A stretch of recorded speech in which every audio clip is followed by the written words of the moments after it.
그러면 우리말을 영어식 문장으로 표현을 할 때 유의사항이 있나요? 그리고 또 뭐 30가지의 상황을 보여주신다고 했는데 좀 제시를 해주시죠. 우리말을 영어식 문장으로 만들 때 반드시 지켜야 될 몇 가지의 유의사항이 있습니다. 이거는 내 신경망에 대한 형성에 대한 기본 세팅을 하는 과정이기 때문에요. 가급적이면은 이 사항을 꼭 지켜주기를 권장합니다. 첫 번째는 뭐냐면 반드시 모든 문장은 주어 동사로 시작한다.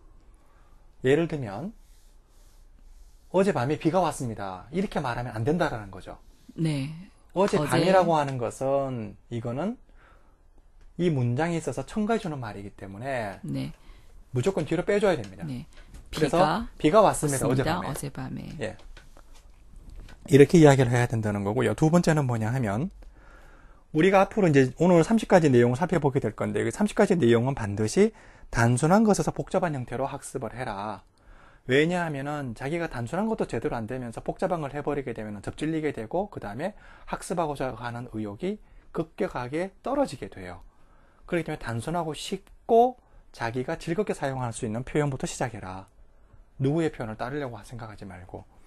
그래서 가장 단순한 형태에서부터 시작한다라는 거고요. 그 다음에 세 번째는 뭐냐면은 반드시 한 문장에 동사가 한 개 들어가는 것부터 시작해라.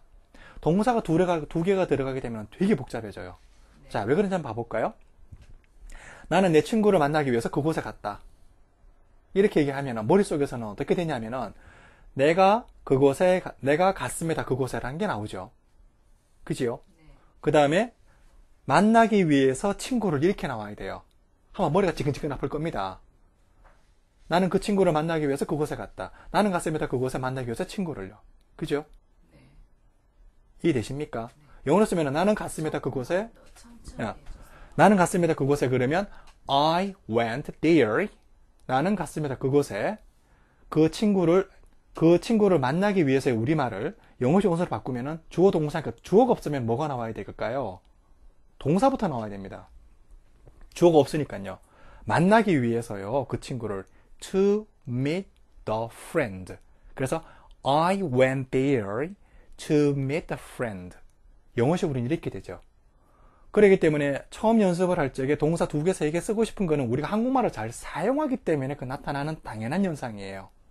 그렇지만 처음에 시작을 할 적에 동사 2개, 3개를 써가지고 만약에 문장을 만드는 경우에는 문장이 뒤죽박죽 되어버립니다. 그러니까 자기의 수준이 좀 올라갔다고 생각하는 경우에는 2개, 3개를 써도 되지만 그 전에는 반드시 꼭 한 개가 제대로 될 때 그렇게 해라. 동사 한 개를 썼을 때 라는 거고요. 자, 그 다음에 네 번째는 뭐냐면은 부사, 첨가해주는 말은 반드시 뒤로 보낸다. 이렇게 하시기 바랍니다. 네, 무조건 뒤로 보냅니다. 다섯 번째가 이게 한국어가 갖는 독특한 특징인데요. 첨가해주는 말 말고도 한국어에 가지고 있는 독특한 특징이 뭐냐면은 바로 존칭어입니다. 번역을 할 적에 자기가 문장을 만들 때 반말로 하지 말고 존칭어를 하십시오. 그거는 왜 그러냐면은 우리가 존칭어를 썼을 적에는 하고 반말로 썼을 때에 우리나라의 조사에서 나타나는 부분들하고 그 다음에 문장의 전체적인 맥락이 경어체 형태로 갔을 적에 더 신중하고 더 고려되어진 표현들이 나와요. 네. 근데 반말로 갔을 적에는 언어에서 나타나고 있는 경제현상이나 추격현상이나 아니면 거기에 대해서 나타나는 언어적인 어떤 뉘앙스적인 부분들이 우리가 받아들이는 데 있어 갖고 훨씬 더 약간 뭐라 그럴까요? 이 이질감이 있다 그래야 되나요? 예, 그거는 좀 이따가 이제 한번 뒤에 가서 한번 보시면 아실 겁니다. 그래서 반드시 존칭어로 모든 걸 해본다. 문장을 만들 때 나는 친구랑 커피를 마셨다 이렇게 하지 마시고 나는 마셨습니다. 커피를 친구와 함께 이렇게 한다라는 거죠. 그래서 예, 그렇게 해서 보겠습니다. 그래서 문장 유형이 이제 30가지가 있는데 그 30가지에 대해서 들어가 보겠습니다. 네, 5가지의 유의사항을 주셨는데 첫 번째, 반드시 주어 동사로 시작을 한다. 두 번째, 단순한 형태에서 복잡한 형태로 한다. 세 번째, 동사는 반드시 한 개가 들어간 문장부터 시작을 한다. 네 번째, 부사는 문장 제일 뒤에 사용한다. 5번째, 반드시 존칭어를 사용해서 하도록 한다. 이 5가지를 유의하면서 30가지의 문장을 제시해 주는 것을 지금부터 살펴보도록 하겠습니다. 첫 번째부터 들어가 볼까요? 네, 첫 번째 유형은 가장 쉬운 유형입니다. 주어하고 동사예요. 그 사건이 발생했습니다. 크게 여기는 의의가 없을 겁니다. 그죠? 네. 그래서 영어로 쓰게 되면 그 사건이라고 하는 부분이 the accident 발생했습니다. happened입니다. 그 다음에 두 번째로 가장 많이 사용을 하는 게 주어, 동사, 목적어 형태입니다. 나는 커피를 마셨습니다. 한국말로, 우리말로 그러는데 영어식 어순으로는 나는 마셨습니다. 커피를.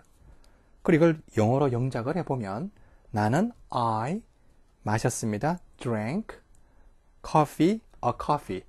이때 여러분들이 a coffee가 있든지 the coffee가 있든지 그 다음에 혹시나 커피즈라고 하는 이런 표현이 있다 하더라도 신경 전혀 쓰지 마십시오. 이거를 어떤 관사가 사용되고 단복수가 어떤 게 사용되는지는 전혀 신경 쓰지 마십시오. 그냥 영어식 어순으로 말한 건데 제가 지금 영어 영작을 보여드린 거는 앞으로 몇 개만 더 보여드리고 그 다음은 안 보여드릴 거예요. 왜냐하면 오히려 도움이 되지 않을 거니까요. 지금 단계에서는요. 앞으로 학습하는 단계에서는 필요한데 지금 단계에서는 필요치 않습니다. 중요한 여기서 보여드리는 거는 어떻게 한국어가 영어 어순으로 되고 영어 어순에서 영어 영작이 이루어지는지 그거를 보여드리는 한 예로서 보여드렸을 뿐이에요. 하나 더 말씀드리면 우리가 말을 하거나 글을 쓸 때 절대로 한국어 문장을 먼저 떠올리고 그 구체적인 표현을 말을 하거나 글을 쓰진 않습니다. 그렇게 해서는 영어가 되지도 않고요. 그거는 우리가 어떤 문제에서 그런 과정을 거칠 뿐인데 실제로는 여러분들이 말을 할 적에 구체적인 표현을 떠올리고 말하는 경우에는 작심하고 누군가한테 말을 하는 경우를 제외한 그런 경우는 잘 발생되지 않습니다. 일반적으로 느낌으로 전이되죠. 그죠? 네. 자, 그다음에 주어 동사와 주어 동사 목적어 두 가지 유형을 봤습니다. 세 번째는요? 예, 하나 더 말씀드릴게요. 혹자는 이런 질문을 합니다. 다른 유형들도 많은데 그것도 왜 소개 안 시켜주죠? 이런 말을 해요. 영어에서 가장 많이 사용되어지는 유형은 주어 동사 목적어입니다. 네. 그 다음에 우리말과 영어가 똑같은 게 주어 동사예요. 이 외에 여러분들이 알고 있는 2형식이나 4형식, 5형식 생각도 하지 마십시오. 그냥 이런 게 있다고 생각하십시오. 네. 예. 주어 동사 주격보어 뭐 이런 것들이 있고 주어 동사 간접 목적어 직접 목적어 주어 동사 목적어 목적격 보어 이런 것들이 있는데 이런 것까지 지금 같이 섞어놔 버리게 되면 단순하고 복잡한 것들이 섞여 있죠. 네. 그렇기 때문에 영어식 어순으로 말하는데 크게 도움이 되지 않습니다. 그럼 일단 30가지 유형에는 주어 동사 목적어에 관련된 것만 지금 두 가지예요. 예. 이 두 가지를 기본으로 해가지고 네. 이제 이 두 가지를 기본으로 해서 30가지가 만들어져요. 그러면은 네. 나중에 복잡한 걸 배울 적에도 똑같이 집어넣으면 되겠죠. 네. 자, 먼저 보겠습니다. 두 번째요. 세 번째 보겠습니다. 첨가지는 말이 붙는 경우에요. 그 사건은 발생했습니다. 한밤중에. 그 사건은 the accident 발생했습니다. happened 한밤중에 at midnight 이렇게 되겠죠. 네. 그 다음에 목적어를 보겠습니다. 나는 그 커피숍에서 커피를 마셨습니다. 이거를 영어식 어순으로 넣으면 주어 동사부터 놔야 됩니다. 네. 여기 지금 강의 들으시는 분들도 한 번씩 해보시기 바랍니다. 네. 나는 마셨습니다. 커피를 그 커피숍에서. 영어로 표현하면 나는 I 마셨습니다. drank 커피를 a coffee. 그 다음에 그 커피숍에서 at the coffee shop 이렇게 되는데요. 요 at the coffee shop이라고 했는데 이거 지금 영어식 어순이라 그랬죠. 네. 이 원어민이 인식하는 인식 코드를 보게 되면은 I drank a coffee. 나는 마셨습니다. 커피를 at the coffee shop 그럴 적에 콕 찍어서 그 가게에서요. 이렇게 인식합니다. 네. 그래서 찍어서. 네. 요거는 우리 아이doctor 본문을 번역을 할 적에 요렇게 해서 제가 번역을 다시 해드리겠습니다. 그러면 인식 코드 단위로 인식 코드의 그 순서대로 그대로 해석되는 것이 보일 거예요. 지금 여기 영어식 어순은 그 커피숍이라고 하는 거는 인식 코드와 우리말의 그 중간선을 지금 선택한 겁니다. 예. 그렇기 때문에 이것을 이 중간선을 선택한 거는 학습자들이 좀 더 쉽게 이해를 할 수 있도록 도와주기 위한 거죠. 예. 그 다음에 다섯 번째로 가보겠습니다. 자, 다섯 번째의 가장 큰 특징은, 네. 예, 3, 4 유형은 아까 전에 첨가해주는 말이었죠. 네, 첨가해주는 말이 주어 동사 뒤에 연결되거나 주어 동사 목적어 뒤에 연결되는 경우에. 자, 이번에는 이제 그러니까 주어 동사, 그 다음에 첨가해주는 말, 요것이 네. 기본 형태예요, 그죠? 네, 거기에 더 뭔가가 들어가는 그렇죠. 거예요. 자, 이제 다섯 번째, 여섯 번째 유형은 그리고를 붙여보는 겁니다. 네, 그리고는 우리가 어릴 때 초등학생들이, 그러니까 유아 때부터 해서 초등학교 때 아이들의 문장 발달 과정을 보게 될 때 문장을 확장할 때 쓰는 여러 가지 접속사 중에서 많이 사용되는 것들이에요. 그래서 다섯 번째, 여섯 번째 유형은 그리고를 사용을 해서 문장을 만들어 봐라. 그럼 네. 이제 절이 두 개가 됩니다. 지금부터 예. 여기서는 나오는 게 다 절이 두 개 이상이에요. 네, 네. 자, 보겠습니다. 한 개의 사과가 떨어졌습니다. 땅으로. 그리고 나는 주웠습니다. 사과를. 자, 볼게요. 자, 한 개의 사과가 땅으로 떨어졌습니다. 그리고 나는 그 사과를 주웠습니다. 요 표현을 영어로 쓰면 주어 동사부터 먼저 나와야 되죠. 한 개의 사과가 네, 떨어졌습니다. 네. 그 다음에 첨가해주는 말 옵니다. 땅으로요. 바로. 그리고 나는 주웠습니다. 그 사과를. 됐죠? 네, 자, 그 다음에 주어 동사 목적어, 그 다음에 첨가, 그리고 주어 동사 형태. 이때 뒤에 주어 동사 형태라고 하는 것은 아무거나 와도 된다는 얘기예요. 앞에 것만 잡히면은요. 네. 자, 그럼 앞에는 주어 동사 목적어 첨가 형태인데요. 이거를 영어로 한번 해볼게요. 나는 그곳에서 그 사람을 만났습니다. 그리고 우리는 다른 장소로 이동했습니다. 한국어 표현입니다. 우리말 표현입니다. 네, 이걸 영어로 고치면 일단 주어 동사부터요. 나는 만났습니다. 그 사람을 그곳에서. 그리고 우리는 이동했습니다. 다른 장소로. 이렇게 할 수 있는 거죠. 네. 해서 그리고를 제일 먼저 사용을 해서 다섯 번째, 여섯 번째 유형을 만들어 봤고요. 그 다음에 일곱 번째, 여덟 번째 유형을 보겠습니다. 이때는 우리가 그리고의 반대가 사용하는 게 그러나입니다. 네. 물론 그리고의 반대는 사실 그러나는 아니에요. 그냥 접속사 그리고가 그러나의 형태로 바뀐 형태를 그냥. 우리가 이제 얘기할 때 네네요. 순접, 역접이라고 얘기하는데요. 네, 일단 요거는 조금 다른 논란이 있기 때문에 빼겠습니다. 일단 그러나를 사용해서 해보시기 바랍니다. 자, 그 할머니는 길가에 넘어졌습니다. 그러나 아무도 그 할머니를 도와주지 않았습니다. 우리말 표현이었고요. 영어 어순의 표현은 주어 동사가 먼저 와야 됩니다. 그 할머니는 넘어졌습니다. 길가에. 그러나 아무도 도와주지 않았습니다. 그 할머니를. 이렇게 할 수 있는 거죠. 자, 그 다음에 그러나의 주어 동사 목적어 그리고 첨가해주는 말 그리고 그러나로 연결되는 문장을 보겠습니다. 먼저 우리말 어순으로 들어보시기 바랍니다. 우리는 3시간 동안 그 사업을 논의했습니다. 그러나 우리는 결론에 도달하지 못했습니다. 이거를 영어식 어순으로 바꾸면 우리는 논의했습니다. 그 사업을 3시간 동안. 그러나 우리는 도달하지 못했습니다. 결론이에요.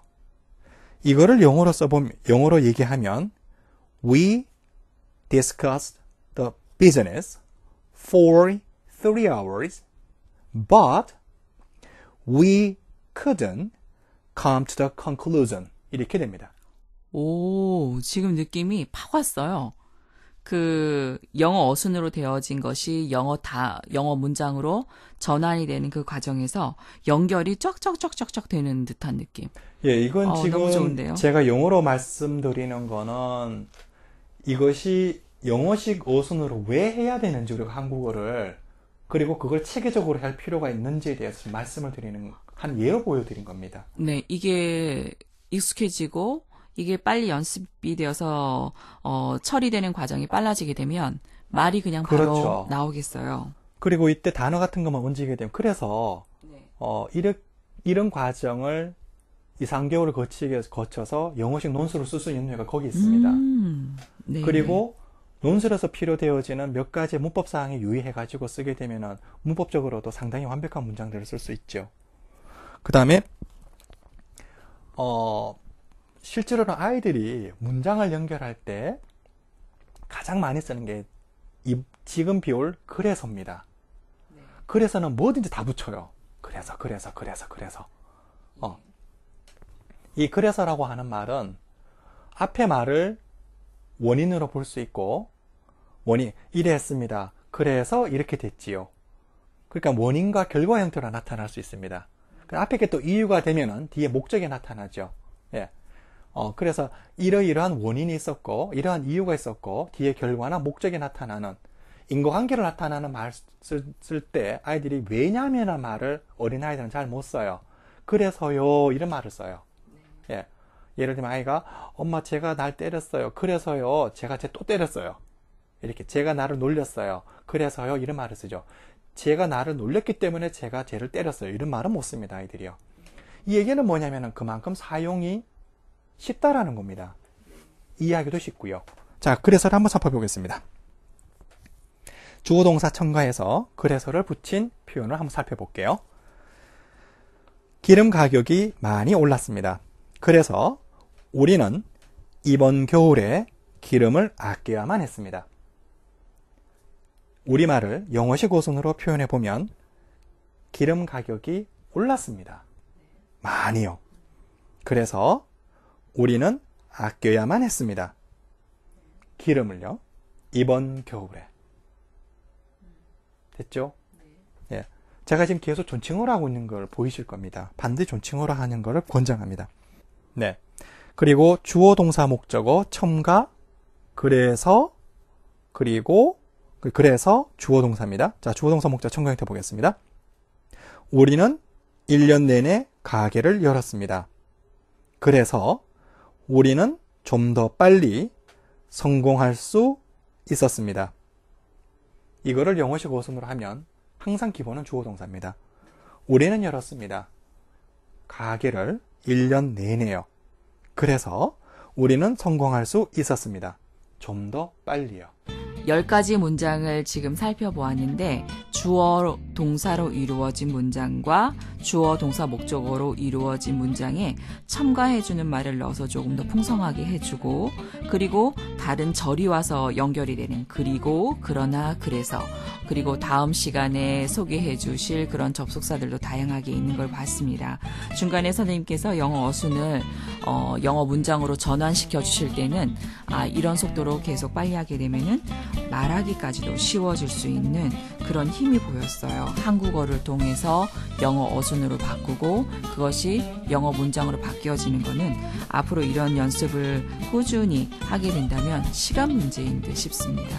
다음 시간에 나머지 문장들을 다시 한 번 더 살펴보도록 하겠습니다.